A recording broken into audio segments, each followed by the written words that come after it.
Episodes, we ask God for help. To understand the verses of God. In the name of God, the most gracious, the most merciful, and peace and blessings be upon our Master, the messenger of God, may God bless him and grant him peace. We seek help from God. In Surat Al-Baqarah, a summary of the interpretation of the verses of Surat Al-Baqarah, from verse 89 to verse 101. Completing what the Jews were doing and their breaking of their covenants. Allah sent down a book confirming what they had, which is the Holy Quran. That is, it is no different from the Torah that Allah sent down before the Quran, but they disbelieved in it. The Torah contains descriptions of the Messenger of Allah, may Allah bless him and grant him peace. They used to threaten the polytheists who had no religion that if the Messenger of Allah, may Allah bless him and grant him peace, came, they would believe in him until he gave them victory over the polytheists. This purpose was not for the sake of faith, but rather to be a weapon against the polytheists. They thought that the messenger would come, argue with them, and give them victory over the polytheists. But when the messenger came, he called to Islam and faith, he called to goodness and mercy. When they found that the messenger did not suit their morals and evil intentions, they denied him and disbelieved in his message and in what was revealed to him of the Quran. They deserved the curse of God, which is expulsion from God's mercy and paradise. Because they sold themselves and bought disbelief, and this purchase is evil, it led to breaking covenants several times due to insistence on disbelief and injustice. So God became angry with them with anger upon anger, and they paid the price for that by sending down upon them a humiliating punishment, in which there is humiliation, that is, more severe. When the Messenger of Allah, may Allah bless him and grant him peace, called them to believe in Islam and the Quran, they said, "We will only believe in the Torah," even though the Quran came with the truth confirming what they have in the Torah. They do not believe in the Torah or the Quran, and what is in the Torah is in the Quran. They were not ordered to kill the prophets. If they were truly believers, why would they do what Allah did not command them to do? And why did they kill the prophets when Allah did not command them to do so? None of this is mentioned in any of the heavenly books, and they are liars. If they were believers in the Torah as they said, they would not have worshipped the calf. Adorning the calf in itself is injustice, meaning that you are unjust in your belief and unjust to Allah by disbelieving in him. The same applies to the incident of Mount Tur, which they thought would fall on them, but they believed in Allah out of fear of its falling. Mount Tur was raised above the Jews because they followed Moses before Mount Tur was raised above them, then they apostatized after that when they worshipped the calf, so Allah the Almighty commanded them to listen to Allah's command and to take this covenant with strength, so they listened and did not act upon what they heard, so they disobeyed Allah. If this is faith, then this is the bad faith that commands them to the peak of disbelief. And because Allah looks at their hearts and deeds and knows what is in them. Allah the Almighty asks the Messenger of Allah, may Allah bless him and grant him peace, to expose them to the people and show their lies with conclusive evidence. With this question, Muhammad, may Allah bless him and grant him peace, says to them, if you are truthful that the hereafter is for you alone and that paradise is for you alone, then wish for death so that you may be in eternal bliss. If they were certain of what they say, they would wish for death because the hereafter and paradise are for them alone, just as the Muslims long for them and wish for the death of martyrdom to enter paradise, but they fear death and never wish for it.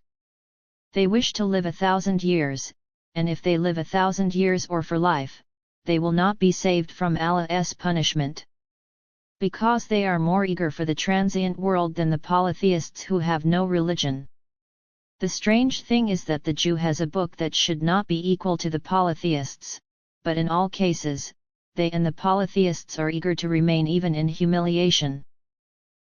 One day, a group of Jews came and asked the Messenger of Allah, may Allah bless him and grant him peace, 5 questions that only a prophet can answer. If he answered them, they would be reassured that he was a prophet, but their goal was not to believe in him. The prophet, may Allah bless him and grant him peace, said to them, if I tell you the truth that you know, then follow me and believe in Allah. They said, yes. The first question, what is the sign of a prophet? The prophet said, his eyes sleep but his heart does not sleep. They said, you have spoken the truth. The prophet said, O Allah, bear witness. The second question, what did the Jews forbid themselves? The prophet said, they forbade camel meat and milk. They said, you have spoken the truth. The prophet said, O Allah, bear witness. The third question, what is thunder and its sound? The prophet said, it is an angel from Allah who has whips of fire in his hand with which he drives the clouds by Allah's command. They said, you have spoken the truth. The prophet, may Allah bless him and grant him peace, said, O Allah, bear witness.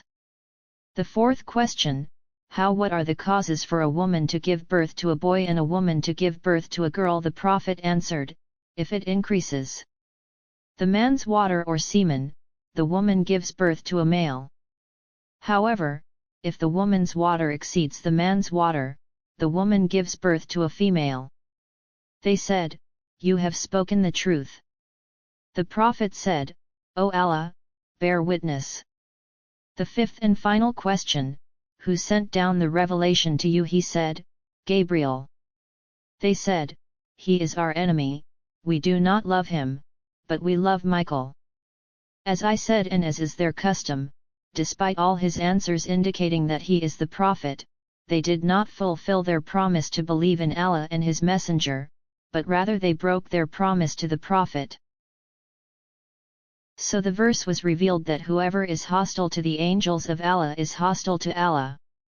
Allah Almighty wanted to reassure his prophet that Gabriel is from Allah, and that he brought it down to the heart of the prophet, confirming what was before them of the Torah, and that it is guidance and good news for the believers.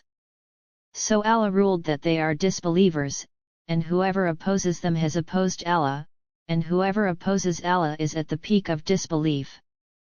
The insistence on that is because Allah has sent down clear signs, that is, multiple, clear miracles that every rational person who wants to believe believes in, and whoever wants to disbelieve has disbelieved, and only the immoral disbelieves in them, and immorality is a departure from the obedience of Allah Almighty.